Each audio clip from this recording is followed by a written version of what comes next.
राधे राधे महाराज जी। महाराज जी, हमने आपके श्रीमुख से सुना है कि बस श्री जी के आश्रित हो जाओ तो भगवत प्राप्ति हो जाएगी, लेकिन ये मन तो हर जगह संसारिक चीजों और व्यक्तियों का आश्रय लेता रहता है। तो महाराज जी, सारे आश्रय मिटाकर एकमात्र श्री जी का आश्रय कैसे प्राप्त हो? नाम जप से जितना भजन करोगे, किसका प्रश्न है, जितना भजन करोगे उतने मन निर्मल होगा। निर्मल मन अनासक्त होता है, मलिन मन आसक्त होता है। विषयों में आसक्त, व्यक्तियों में आसक्त, पदों में आसक्त, संसार के भोगों में आसक्त मन भगवद आश्रय नहीं लेता। जो अनासक्त मन हो जाता है, निरपेक्ष हो जाता है, निर्विषय हो जाता है, वही भगवद आश्रित होता है। भगवद आश्रय में सब कुछ छूट जाता है। देखो, या तो परिस्थिति हमको भगवद आश्रित कर दे, या हम विचार के द्वारा भगवद आश्रय। दो प्रकार से भगवद आश्रय होता है। जैसे गजेंद्र की परिस्थिति हो गई कि अब कोई अन्य आश्रय बचा ही नहीं, 1000 वर्ष तक वो लड़ता रहा, उसके हाथी हाथिनियां उसका संग देते रहे।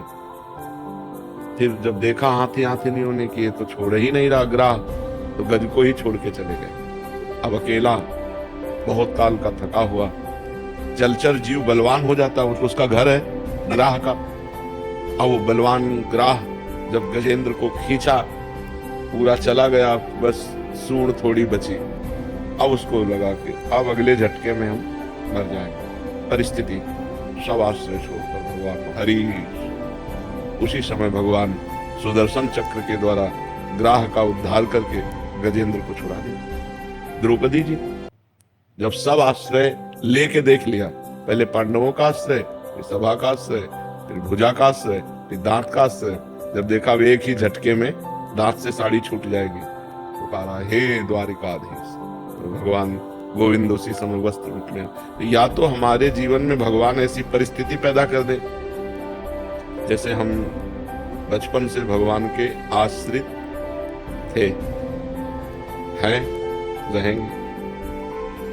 हमें लग रहा था हम आश्रित हो चुके हैं। जब किडनी फेल हुई तब समझ में आया कि आश्रय किसे कहते हैं। जब किडनी फेल हुई, आसन में बैठने लायक नहीं, अब साधना कोई रही नहीं। हाय हाय मच गया कि काशी का काम तो पूरा हुआ, जो वृंदावन का काम था वो तो पूरा ही नहीं हुआ।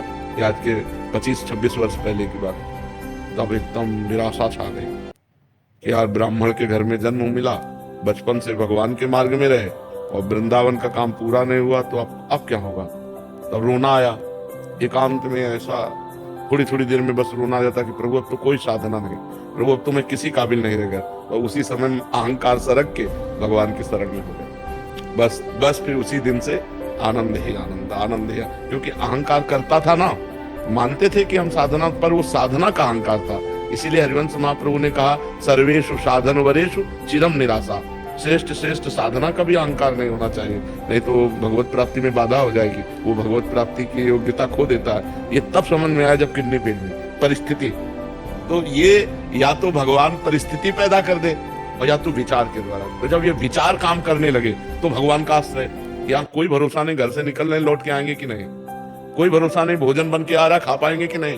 बड़ा भयावह संसार है। हे हरि, मैं आपकी शरण में, आप ही बचा सकते हो। ई परलोक सकल सुख पावत, मेरी सो भैया कृष्ण गुण संतु। इस लोक और परलोक में समस्त सुखों को वही पा सकता है जो भगवान के आश्रित है। तो हम जो उपाय करते हैं वो सुख भोगने के लिए करते हैं, लेकिन कहाँ, दुखालय में।